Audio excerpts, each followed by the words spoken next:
Bonjour à tous, aujourd'hui je vous propose de voir ensemble quelques astuces de réglage d'une toupie. Bienvenue sur Copat et Copo.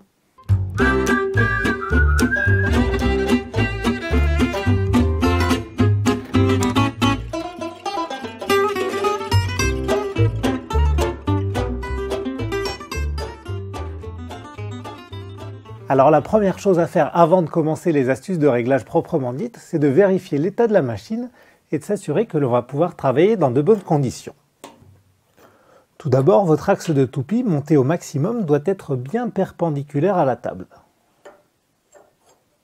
On vérifie à plusieurs endroits et sur une machine à arbre fixe, ça a plutôt intérêt d'être bon car il y a très peu de moyens de réglage simples. Par contre, sur les machines à arbre inclinables, il suffit de tourner la manivelle pour pencher l'axe d'avant en arrière. Par contre, aucun réglage possible de la gauche vers la droite. Alors vous remarquerez que sur cette petite équerre, je fais bien attention à appuyer ici de façon à prendre mon équerrage par rapport à la surface de la table et non pas par rapport au rond de poil qui se trouve très légèrement en dessous du niveau de celle-ci et qui pourrait donner une fausse mesure. Et avec une équerre plus grande, ce n'est pas les ronds de poil qu'il faut surveiller, mais plutôt les extensions de table ou les chariots qui sont parfois légèrement au-dessus du niveau de la table. Ensuite, on va contrôler le guide. Les joues doivent être bien perpendiculaires à la table, mais en plus elles doivent être alignées, coplanaires, sauf dans de rares cas que l'on verra plus tard où elles travailleront sur deux plans parallèles. Là, heureusement, on a plus de possibilités de réglage. Sur ma machine, c'est relativement facile à faire puisqu'il suffit de jouer avec les petites vis qui sont ici. Bon, je dis bien relativement parce que dès que l'on touche une vis, ça influence bien sûr les autres. Et si vous n'avez pas de petites vis dans ce genre-là sur votre machine, vous pouvez tenter l'ajustement avec des petits morceaux de papier insérés aux endroits stratégiques.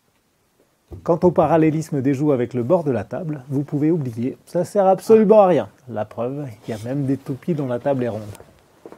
Par contre, l'équerrage du chariot peut se révéler fondamental lorsqu'on fait du profil contre profil par exemple.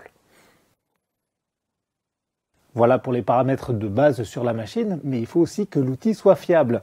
Sur des fraises monobloc comme celle-ci, normalement aucun problème. Par contre, dès qu'on peut changer les tranchants, on peut avoir quelques petites surprises. En effet, le problème va venir du caractère interchangeable des outils. En théorie, les ergots qui sont ici assurent le bon positionnement des fers de toupie. Malheureusement, en pratique, il se peut qu'il y ait un tout petit peu de jeu. Bon alors avant d'incriminer le fabricant, vérifiez quand même qu'il ne s'agit pas d'un problème de poussière ou de saleté déposée au niveau des ergots qui pourrait empêcher un bon positionnement du fer. Mais ceci dit, c'est vrai que tous les porte-outils ne se valent pas. Sur celui-ci, vous voyez qu'on a quand même pas mal de jeu, alors que sur celui-là, c'est déjà beaucoup plus acceptable. Et sur une fraise destinée à un seul type de profil, le système de positionnement est un peu différent puisqu'il y a des butées au fond et à l'extrémité, ce qui permet un positionnement très précis. Du coup, je vous invite fortement à soigner l'installation de vos fers. On positionne ceux-ci grossièrement, on installe la quincaillerie qui les immobilise, et on va les pousser en butée vers le fond et vers le haut du porte-outil avant de serrer en position. On appelle ça tasser le fer. Ensuite, on va vérifier notre travail en montant l'outil sur l'axe de la toupie et en contrôlant l'équerrage. Sur des fers droits comme ceci, c'est le paramètre le plus simple à vérifier, mais il faut aussi s'assurer que la distance entre l'axe de la toupie et le tranchant du fer est le même sur les deux fers. J'approche l'équerre au contact du premier fer pour en vérifier l'équerrage, puis je tourne l'outil pour présenter le deuxième fer qui doit lui aussi toucher l'équerre. Et sur des profils plus compliqués, comme par exemple du profil contre profil, il va falloir en plus vérifier la hauteur d'un fer par rapport à l'autre. On prend donc un repère sur les fers, on l'aligne avec un morceau de bois posé sur la table de la toupie, on présente l'autre fer et on corrige la position le cas échéant. Ensuite, on contrôle et on en profite pour vérifier que l'outil est monté dans le bon sens, c'est-à-dire que les biseaux des fers sont derrière. Enfin, on s'assure que la vitesse de rotation est adaptée à l'outil. Ouais.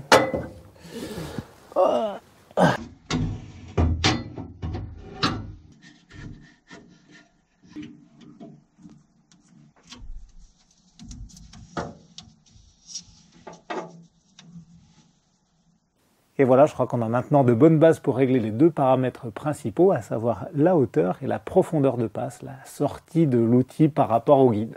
Bon, pour la hauteur, comme dit mon assistant, c'est pas difficile, il suffit de tourner dans le bon sens la manivelle qui est là, jusqu'au moment adéquat où il faut s'arrêter de tourner. On peut utiliser un réglet de toupilleur, un pied à coulisse spécifique, ou simplement approcher le bois à travailler sur lequel on a fait son traçage si besoin. Mais en tout cas, il faudra toujours terminer le réglage en montant l'outil à cause du jeu mécanique inhérent à quasiment toutes les toupies. Donc si on est trop haut, on descend un petit peu plus bas que nécessaire pour remonter et arriver à la cote prévue.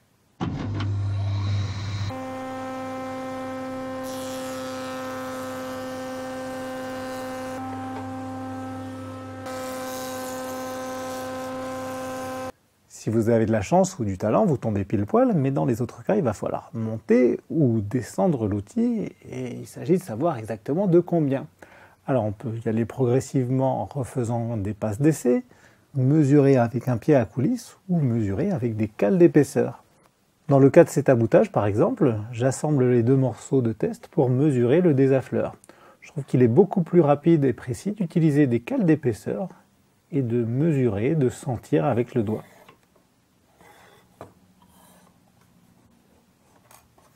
Ensuite, il faut reporter cette mesure sur la machine et c'est là qu'on est bien content d'avoir un système avec des graduations comme celui-ci.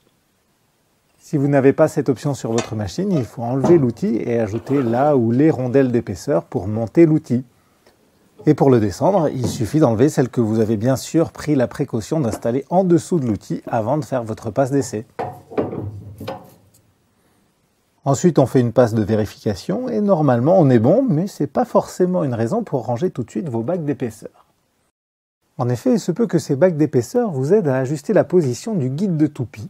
C'est une astuce que j'ai déjà présentée et qui permet d'ajuster très finement la sortie de l'outil. Imaginons par exemple que l'on doive augmenter la profondeur de cette rainure de 0,2 de millimètre. On va dévisser un des points de fixation du guide tout en laissant l'autre fixe. Notre guide peut alors pivoter autour de cet axe. Un peu de géométrie et quelques approximations nous suggèrent alors de mesurer la distance qui est ici et de la reporter de l'autre côté de l'axe. Il suffit alors d'immobiliser une cale repère ici, de déplacer le guide jusqu'à pouvoir insérer une rondelle d'épaisseur de 0,2 de millimètre et de serrer. Et si l'on veut être encore plus précis, on peut reporter plusieurs fois la distance pour avoir un facteur multiplicatif. Par exemple ici, je suis à 3 longueurs reportées. Une épaisseur de 6/10 à cet endroit-là déplacera donc mon guide de 2/10 au niveau de l'outil. Par contre, il y a des fois où on ne sait pas exactement de combien il faut déplacer le guide et où il est plus efficace de procéder par essais successifs. Par exemple, pour régler la profondeur de ces fers, je commence par positionner le guide de façon à ce qu'un réglé en appui sur les joues vienne chatouiller le fond de la dent. Ensuite, je vais colorier le champ de ma pièce avec une craie grasse et je vais faire une passe d'essai. J'usine seulement les 10 premiers centimètres, ou en tout cas ce qui est suffisant pour pouvoir m'appuyer sur la joue de sortie de façon à sortir proprement, et j'examine. Ici on voit bien qu'il faut sortir un petit peu plus l'outil du guide, et après un petit ajustement, il ne reste plus qu'un soupçon de couleur, ce qui est le signe d'un bon réglage. Ceci dit, ce genre de fer nous autorise aussi à un réglage beaucoup plus simple, à condition de disposer d'un réglage micrométrique sur la joue de sortie. On va ainsi régler grossièrement la joue d'entrée pour que l'outil mange un petit peu plus que nécessaire et on passe une pièce d'essai sur 20 cm environ. Après avoir arrêté la machine, on avance la joue de sortie de façon à combler le jour qui est ici et on utilise ainsi la toupie un peu comme une dégauchisseuse. Toutes ces petites astuces viennent en complément des outils de réglage traditionnels comme le pied à coulisse de toupilleur que l'on peut fabriquer soi-même, du réglet de toupilleur ou encore des outils plus spécifiques comme le top réglage que l'on peut également fabriquer soi-même. En tout cas, je vous dis à très bientôt pour voir en détail la procédure de réglage d'outils spécifiques avec la mise en pratique de tout ce qu'on a vu aujourd'hui. D'ici là, réglez bien votre machine et préparez des pièces d'essai.